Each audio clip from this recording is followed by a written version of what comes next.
لن تنالوا البر حتى تنفقوا مما تحبون وما تنفقوا من شيء فإن الله به عليم كل الطعام كان حلا لبني إسرائيل إلا ما حرم إسرائيل على نفسه من قبل أن تنزل التوراة قل فأتوا بالتوراة فاتلوها إن كنتم صادقين فمن افترى على الله الكذب من بعد ذلك فأولئك هم الظالمون قل صدق الله فاتبعوا ملة إبراهيم حنيفا وما كان من المشركين إن أول بيت وضع للناس للذي ببكة مباركا وهدى للعالمين فيه آيات بينات مقام إبراهيم ومن دخله كان آمنا ولله على الناس حج البيت من استطاع إليه سبيلا ومن كفر فإن الله غني عن العالمين قل يا أهل الكتاب لم تكفرون بآيات الله والله شهيد على ما تعملون قل يا أهل الكتاب لم تصدون عن سبيل الله من آمن تبغونها عوجا وأنتم شهداء وما الله بغافل عما تعملون يا أيها الذين آمنوا إن تطيعوا فريقا من الذين أوتوا الكتاب يردوكم بعد إيمانكم كافرين وكيف تكفرون وأنتم تتلى عليكم آيات الله وفيكم رسوله ومن يعتصم بالله فقد هدي إلى صراط مستقيم يا أيها الذين آمنوا اتقوا الله حق تقاته ولا تموتن إلا وأنتم مسلمون واعتصموا بحبل الله جميعا ولا تفرقوا واذكروا نعمة الله عليكم إذ كنتم أعداء فألف بين قلوبكم فأصبحتم بنعمته إخوانا وكنتم على شفا حفرة من النار فأنقذكم منها كذلك يبين الله لكم آياته لعلكم تهتدون ولتكن منكم أمة يدعون إلى الخير ويأمرون بالمعروف وينهون عن المنكر وأولئك هم المفلحون ولا تكونوا كالذين تفرقوا واختلفوا من بعد ما جاءهم البينات وأولئك لهم عذاب عظيم يوم تبيض وجوه وتسود وجوه وأما الذين اسودت وجوههم أكفرتم بعد إيمانكم فذوقوا العذاب بما كنتم تكفرون وأما الذين ابيضت وجوههم ففي رحمة الله هم فيها خالدون تلك آيات الله نتلوها عليك بالحق وما الله يريد ظلما للعالمين ولله ما في السماوات وما في الأرض وإلى الله ترجع الأمور كنتم خير أمة أخرجت للناس تأمرون بالمعروف وتنهون عن المنكر وتؤمنون بالله ولو آمن أهل الكتاب لكان خيرا لهم منهم المؤمنون وأكثرهم الفاسقون لن يضروكم إلا أذى وإن يقاتلوكم يولوكم الأدبار ثم لا ينصرون ضربت عليهم الذلة أينما ثقفوا إلا بحبل من الله وحبل من الناس وباءوا بغضب من الله وضربت عليهم المسكنة ذلك بأنهم كانوا يكفرون بآيات الله ويقتلون الأنبياء بغير حق ذلك بما عصوا وكانوا يعتدون ليسوا سواء من أهل الكتاب أمة قائمة يتلون آيات الله آناء الليل وهم يسجدون يؤمنون بالله واليوم الآخر ويأمرون بالمعروف وينهون عن المنكر ويسارعون في الخيرات وأولئك من الصالحين وما يفعلوا من خير فلن يكفروه والله عليم بالمتقين إن الذين كفروا لن تغني عنهم أموالهم ولا أولادهم من الله شيئا وأولئك أصحاب النار هم فيها خالدون مثل ما ينفقون في هذه الحياة الدنيا كمثل ريح فيها صر أصابت حرث قوم ظلموا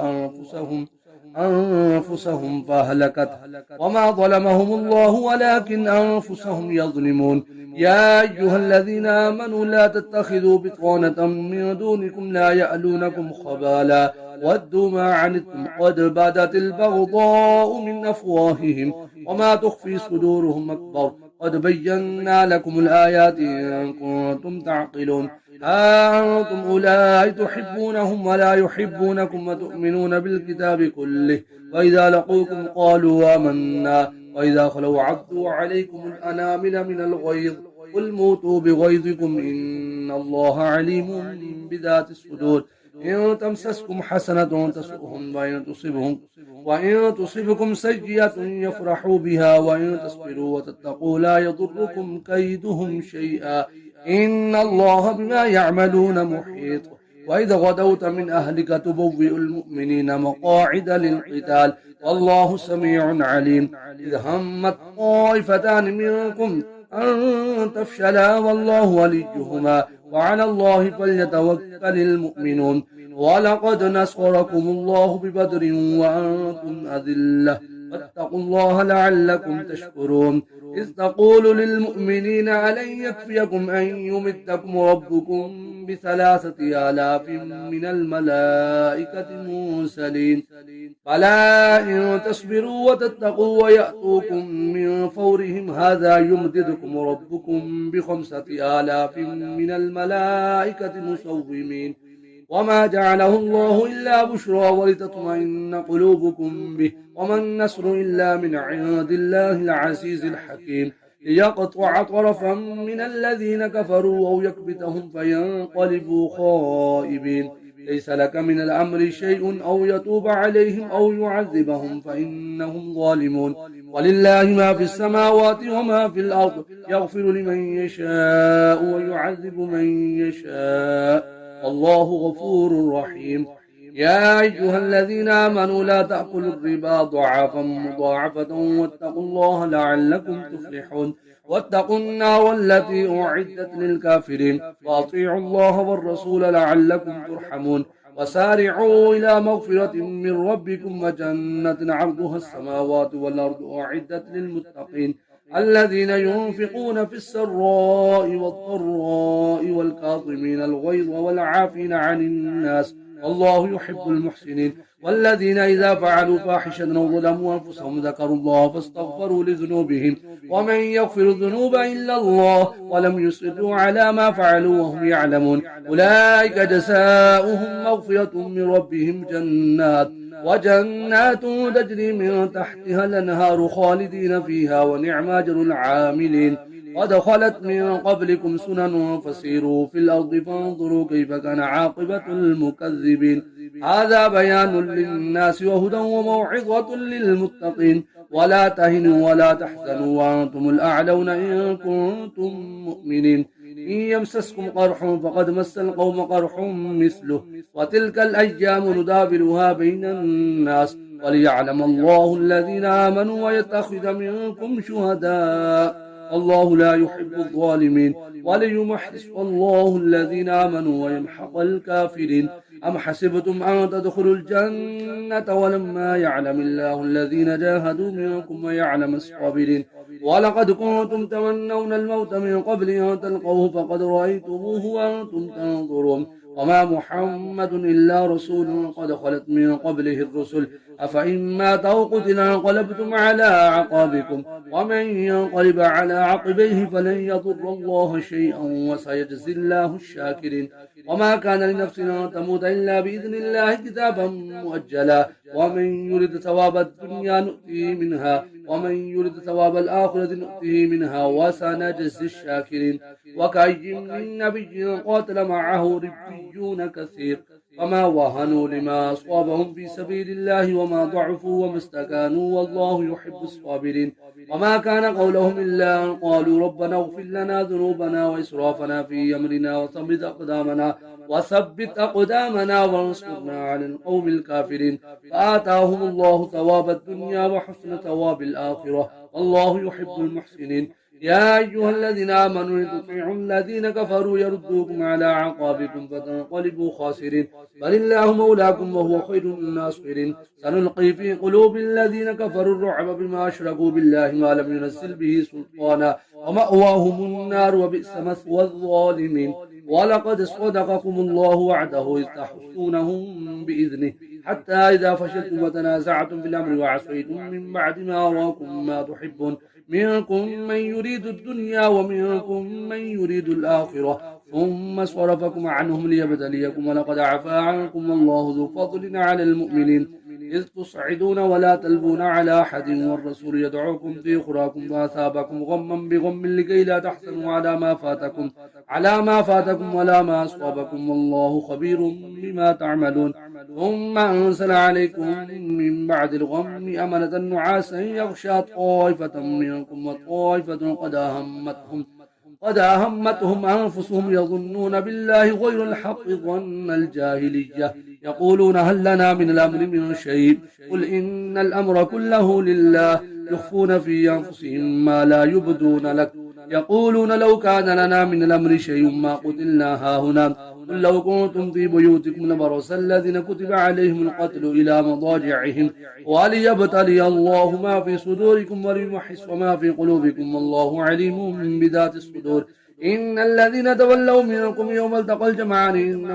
إنما استزلهم الشيطان ببعض ما كسبوا ولقد عفى الله عنهم إن الله غفور حليم يا أيها الذين آمنوا لا تكونوا كالذين كفروا وقالوا لإخوانهم إذا ضربوا في الأرض أو كانوا غزا لو كانوا عندنا ما ماتوا وما قتلوا ليجعل الله ذلك حسرة في قلوبهم والله يحيي ويميت والله بما تعملون بصير ولئن قتلتم في سبيل الله يوم متم لمغفرة من الله ورحمة خير مما يجمعون ولئن متم أو قتلتم لإلى الله تحشرون فبما رحمة من الله لنت لهم ولو كنت فظا غليظ القلب لانفضوا من حولك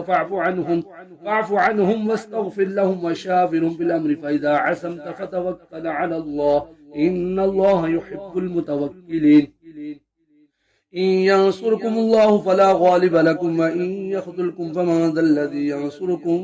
من بعده وعلى الله فليتوكل المؤمنون وما كان لنبي أن يغل ومن يغل يأت بما غل يوم القيامة ثم توفى كل نفس ما كسبت وهم لا يظلمون أفمن اتبع رضوان الله كمن باء بسخط من الله ومأواه جهنم وبئس المصير هم درجات عند الله والله بصير بما يعملون لقد من الله على المؤمنين إذ بعث فيهم رسولا من أنفسهم يتلو عليهم آياته ويزكيهم ويعلمهم الكتاب والحكمة وإن كانوا من قبل لفي ضلال مبين أولما أصابتكم مصيبة قد أصبتم مثليها قلتم أن هذا قل هو من عند أنفسكم إن الله على كل شيء قدير وما أصابكم يوم التقى الجمعان فبإذن الله وليعلم المؤمنين وليعلم الذين نافقوا وقيل لهم تعالوا قاتلوا في سبيل الله أو ادفعوا قالوا لو نعلم قتالا لاتبعناكم هم للكفر يومئذ أقرب منهم للإيمان يقولون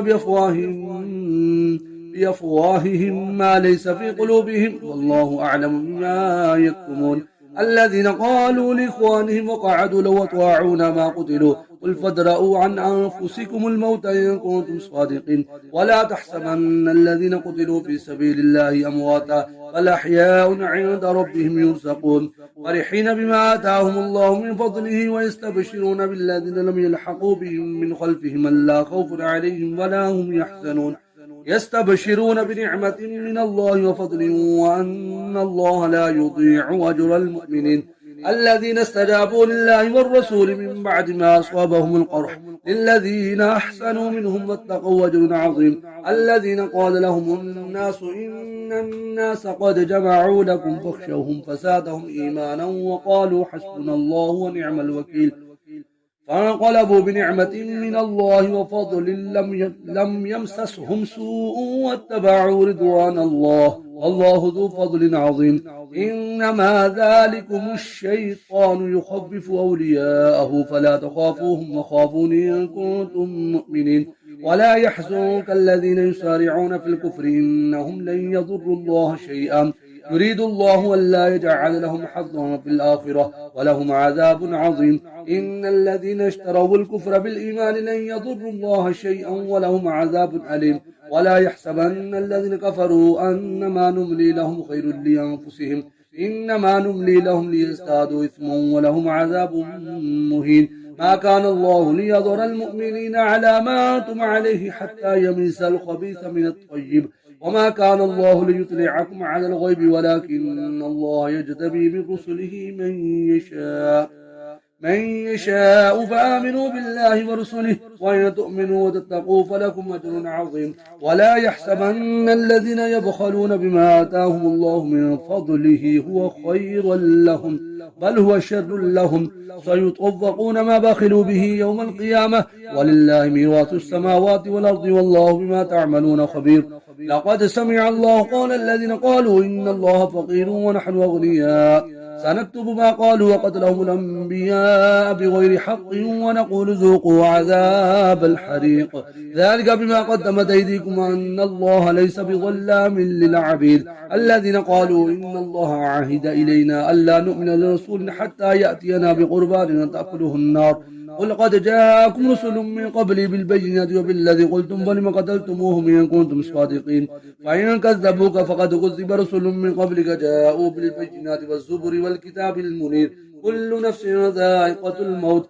وإنما توفون أجوركم يوم القيامة ومن زحزح عن النار وادخل الجنة فقد فاز وما الحياة الدنيا إلا متاع الغرور. لا تبلغن في أموالكم وأنفسكم ولتسمعن من الذين أوتوا الكتاب من قبلكم ومن الذين أشركوا أذى كثيرا وإن تصبروا وتتقوا فإن ذلك من عزم الأمور. وإذا أخذ الله ميثاق الذين أوتوا الكتاب لتبيننه للناس ولا تكتمونه فنبذوه وراء ظهورهم واشتروا به ثمنا قليلا فبئس ما يشترون. لا تحسبن الذين يفرحون بما أتوا ويحبون أن يحمدوا بما لم يفعلوا فلا تحسبنهم بمفازة من العذاب ولهم عذاب أليم. ولله ملك السماوات والأرض والله على كل شيء قدير. إن في خلق السماوات والأرض واختلاف الليل والنهار لآيات لأولي الألباب الذين يذكرون الله قياما وقعودا وعلى جنوبهم ويتفكرون في خلق السماوات والأرض ربنا ما خلقت هذا باطلا سبحانك فقنا عذاب النار.